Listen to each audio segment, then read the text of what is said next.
think global right from the start. Don't let this be something that comes on later in the game. If you're wanting to go global, make sure you think about that at the beginning. Think about, as was mentioned, compatible markets. Think about it from the marketing perspective. Think about it from the legal perspective. What can I do to make sure that I can be successful in this market? Yes, mistakes may be made, but at least you can go in as prepared as possible to, again, think globally as you go into these markets. So.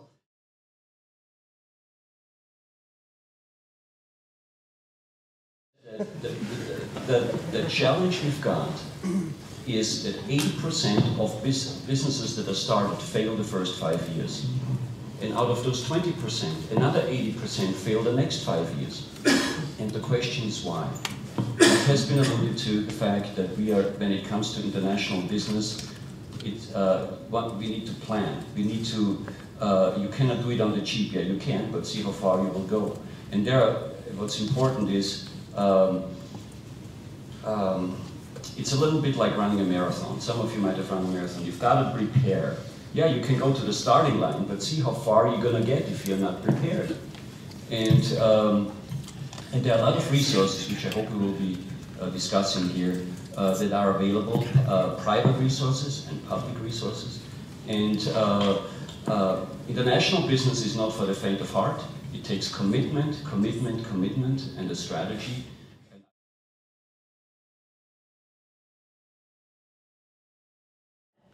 Bigger companies do, like Adobe, is we'll look at a region and we may actually look at it instead of as a place to roll out our products to second or third, in line. We actually might look at that and say, let's roll our product out there first.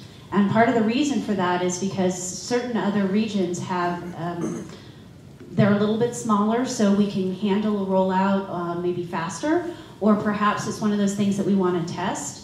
And so I would encourage everyone to think about the possibility of starting with another country instead of the US when you're looking at doing a product rollout or a new business idea.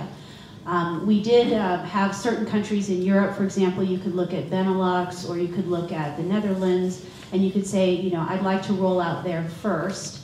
Then I can learn what's going on with my rollout, how well my product is working, and then roll out in some of the larger markets like Germany and France and UK and US. And so we kind of have a tier 1, tier 2 in terms of where we're likely to get most of our revenue, but sometimes we start with tier 2 smaller countries. And so I'd like to kind of make that point. As well, the economic climate in Europe is definitely still a factor. It's creating some issues for our business and as well as for everyone's business. So we're not really looking at markets that are having some sort of external shock going on. We'd rather look at markets that are potentially more stable or growing. So another example of that might be looking more towards our neighbors to the south of us and potentially in Central America and also in South America. So those are some areas that may be less tapped into as far as regions that we would consider potentially good. There's also other places in Asia that are going really well, like Singapore, that make for good markets. The notion of going international is near and dear to my heart, and I guess to say that there's one country or one region that you should be looking at, everyone go to China, is ridiculous. It depends on your sector, it depends on your product, it depends on your strategy. So you need to look at markets that are compatible to what you're already doing. In the tech sector, we have trends that you would follow. But if you're in the agricultural sector, there are completely different market trends that you should be following. So if anything, I say research, research, research. You may find that Uzbekistan is the best place for your product or service that you're trying to go abroad in because of the market conditions, because of the incentives, because of the legal climate, because of many other things. So research.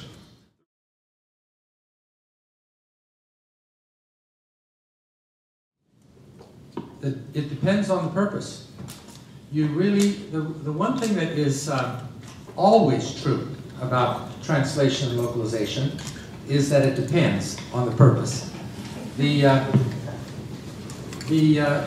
materials, if you have a culture-free item, truly culture-free, where you have some engineers, and all over the world, doesn't matter where they're from, they're doing maintenance and repair on this piece of equipment. No contact with the public whatsoever. You may not even want to do localization in the traditional sense of adapting it, except maybe to their power, the way you plug it in, but it's the same piece of equipment. However, if you're talking about marketing, that's the other extreme. The purpose is to actually get people interested in your product or to think about why it could be useful to them. Then you've got to look at how they're thinking, and you cannot separate, in those cases, language and purpose. Now, I hope we have somebody from Google here so that it can be among friends, what I'm going to say now. But why isn't Google Search doing as well in some of these Asian Pacific countries? Well, maybe they translated their marketing materials with Google Translate. And, just a mistake. Anybody could make that mistake, because if you're just trying to get an idea of what something is about, for you personally, sure, we couldn't do without Google Translate. But if you're going to prepare a document for a trade show or for a customer, my goodness, Google Translate has no understanding of culture. And wherever language and culture come together, which is in most of the materials you're really interested in that go out to the public, you cannot depend on machine translation. You've got to use localization, which says, no, we're not just taking the words across, not even just the grammar, not even just sentences. We are saying, what is it that we can create? Some people call it transcreation. It's not really that different. What can we create in this target language that is going to accomplish our purpose?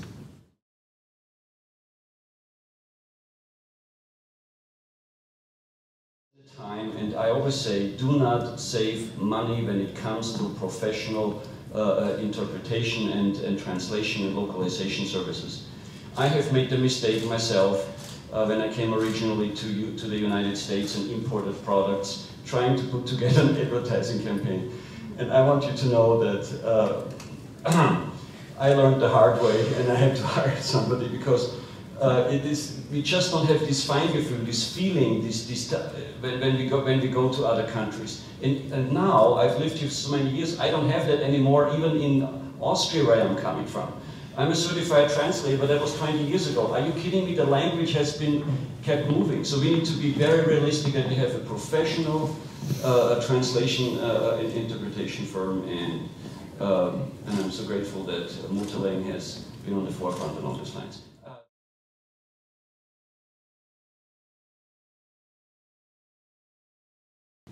I live that issue every day of my life in every country that's beneath the Rio Grande.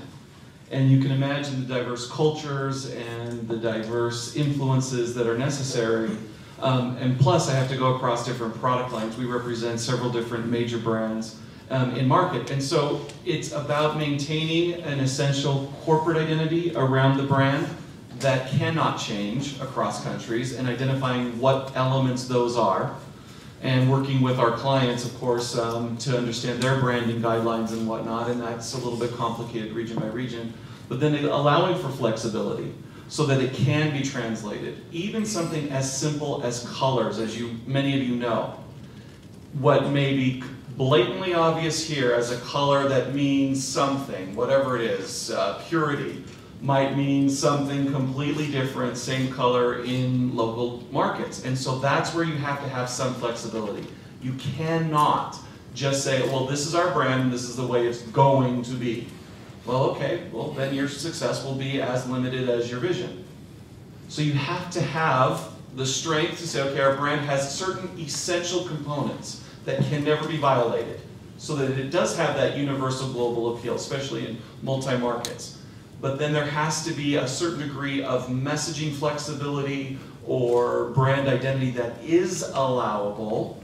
And I think Adobe is an example of maintaining a global presence and allowing international localization of brand identity to a certain extent. I mean, and the messaging is certainly different, although the key messages are certainly emphasized. So it's a balancing act, and it is market by market. It's not even country by country.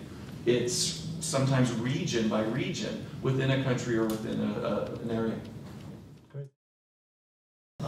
Franz was talking about branding and patent protection. Branding is probably a lot more important than patent protection. In the United States, it's easy to brand. You come up with a name, you start using it, you have some legal rights to it. Most of the rest of the world isn't that way. Most of the rest of the world, you have to actually go file a trademark application to try and protect your brand before you actually start doing business in the country.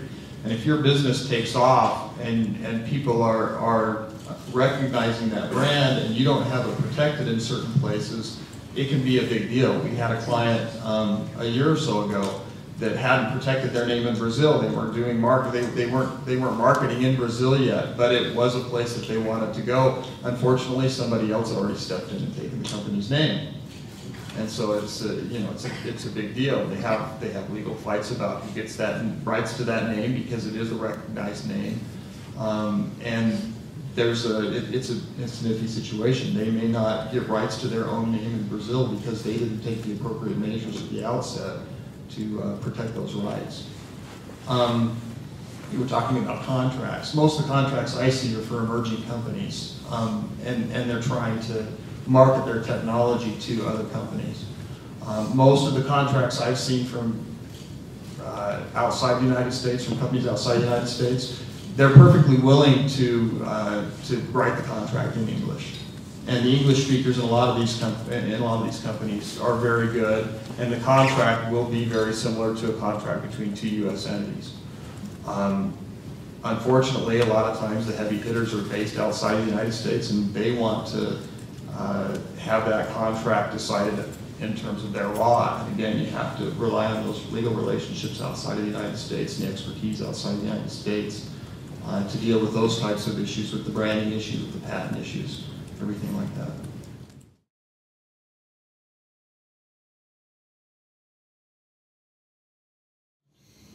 We were the only state in the country that, which exported double the exports in the last 5 years. We are on the slate again to do it the next 5 years. That we have not been hit as far as the recession is concerned, to the extent that other states have, partly due to international trade. We've got these wonderful people here in Utah that has a certain that has a love for other cultures. You might not know this, but right now in the governor's office we talk about the so-called Romney effect. In other words, there are countries that come now and send all of their ambassadors to Utah to find out what the heck is going on in Utah as far as the values of the people, of the various peoples in Utah and so on and so forth. We are hosting in the next 5 weeks 5 ambassadors. From an international trade perspective, we have had, we have regular conferences. We have many conferences that help companies connect with other parts of the world now.